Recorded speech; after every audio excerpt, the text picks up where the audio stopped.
Peta kekuatan politik nasional. Antara tahun 1960 sampai 1965, kekuatan politik pada waktu itu berpusat di tangan Presiden Soekarno.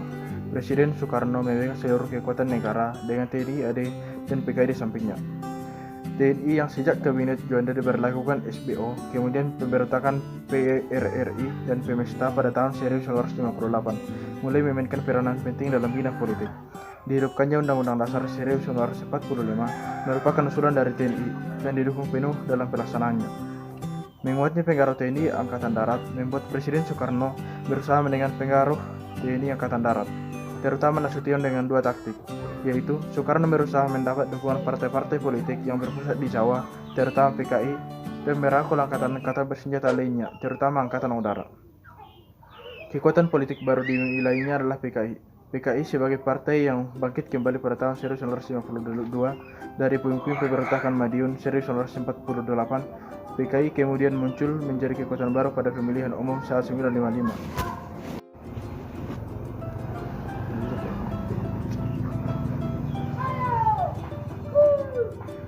Kekuatan politik baru lainnya adalah PKI. PKI sebagai partai yang bangkit kembali pada tahun 1952 dari puing-puing pemberontakan Madiun 1948. PKI kemudian muncul menjadi kekuatan baru pada pemilihan umum 1955 dengan menerima penetapan Presiden nomor 7 garis 1959. Partai ini mendapat tempat dalam konstelasi politik baru.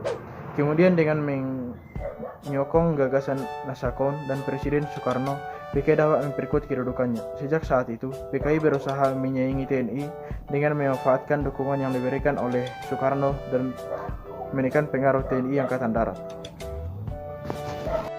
PKI berusaha untuk mendapatkan citra yang positif di depan Presiden Soekarno. PKI menerapkan strategi menempel pada Presiden Soekarno. Secara sistematis, PKI berusaha memperoleh citra sebagai Pancasialis dan pendukung kebijakan-kebijakan Presiden Soekarno yang menguntungkannya.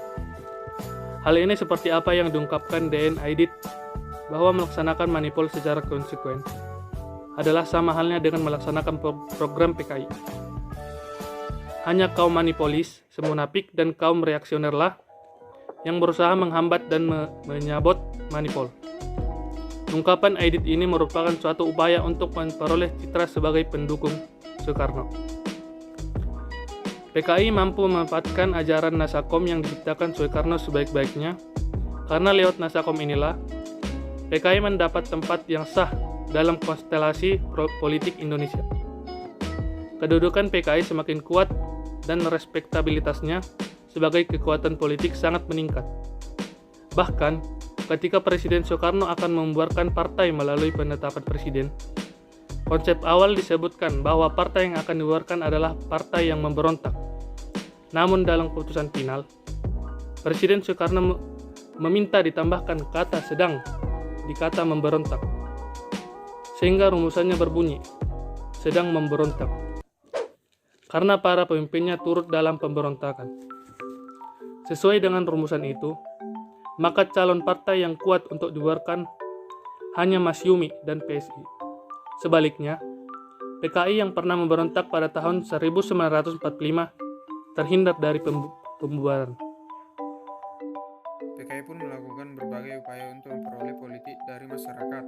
Berbagai slogan dicetuskan oleh pemimpin PKI yaitu Aidit yang berisi siapa setuju Nasakom harus setuju Pancasila. Berbagai pidato Soekarno dikutip disesuaikan dengan upaya sehingga seolah-olah sejalan dengan gagasan dan cita-cita PKI. PKI pun terus melaksanakan kegiatannya dengan berbagai isu yang memberi citra terhadap PKI sebagai partai yang monopolis dan pendukung Presiden Soekarno yang paling setia.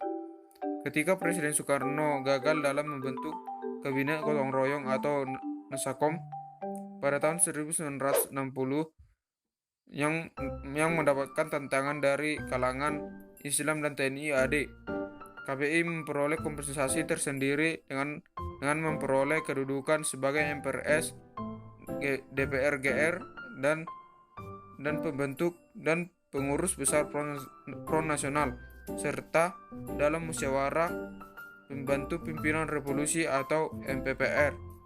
Kondisi ini mendorong pemimpin TNI AD agar berusaha untuk mengimbangi kekuatan PKI dengan mengajukan calon-calon lain untuk menjadi pengontrol PKI dalam melaksanakan komposisinya.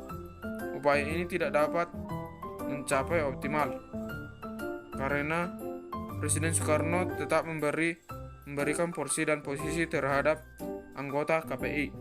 Ketika TNI Angkatan Darat mensialir adanya upaya dari PKI melakukan tindakan pengacauan di Jawa Tengah, Sumatera Selatan, Kalimantan Selatan, dan Sulawesi Selatan, pemimpin TNI Angkatan Darat mengambil tindakan berdasarkan Undang-Undang Keadaan Bahaya Pimpinan TNI Angkatan Darat, melarang terbitnya Harian Rakyat dan dikeluarkan perintah penangkapan Aidit dan kawan-kawan. Namun tindakan TNI Angkatan Darat ini tidak disetujui oleh Presiden Soekarno dan memerintahkan segala keputusan dicabut kembali.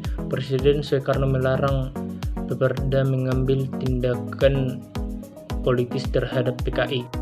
Pada akhir tahun 1964, PKI disudutkan dengan berita ditemukannya dokumen rahasia milik PKI tentang resume program kegiatan PKI dewasa ini. Dokumen tersebut menyebut bahwa PKI akan melancarkan perebutan kekuasaan. Namun pihak PKI Aidit menyatakan dengan berbagai cara dan menyebut sebagai dokumen palsu.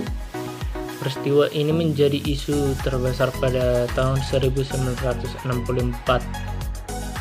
Namun hal ini diselesaikan oleh Presiden Soekarno dengan mengumpulkan para pemimpin partai dan membuat kesepakatan untuk menyelesaikan permasalahan tersebut. Kesepakatan tokoh-tokoh partai politik dikenal sebagai Deklarasi Bogor. Namun PKI melakukan tindakan sebaliknya dengan melakukan sikap ofensif dan melakukan serangan politik terhadap Partai Murba dan dengan tuduhan memecah belah Persatuan Nasakom. Upaya-upaya PKI ini membawa hasil dengan menangkapnya tokoh-tokoh Murba, diantaranya Soekarni, dan Partai Murba dibekukan oleh Presiden Soekarno. Merasa kedudukannya yang semakin kuat, PKI berusaha untuk memperoleh kedudukan dalam kabinet. Berbagai upaya dilakukan PKI, mulai dari aksi coret-coret, pidato-pidato, dan petisi-petisi yang menyerukan pembentukan kabinet Nasakom. Mereka juga menuntut penggantian pembantu-pembantu presiden yang tidak mampu merealisasikan 3 program pemerintah, serta mendesak supaya segera dibentuk kabinet gotong royong yang berporoskan Nasakom. Terhadap TNI AD pun, PKI melakukan berbagai upaya dalam rangka mematahkan pembinaan teritorial yang sudah dilakukan oleh TNI AD, seperti peristiwa Bandar Besti Sumatera Utara dan peristiwa Jengkol. Upaya merongrong ini dilakukan sebagai radio pers dan poster menggambarkan setan desa yang harus dibunuh dan dibasmi. Tujuan politik PKI di sini adalah menguasai desa untuk mengepung kota.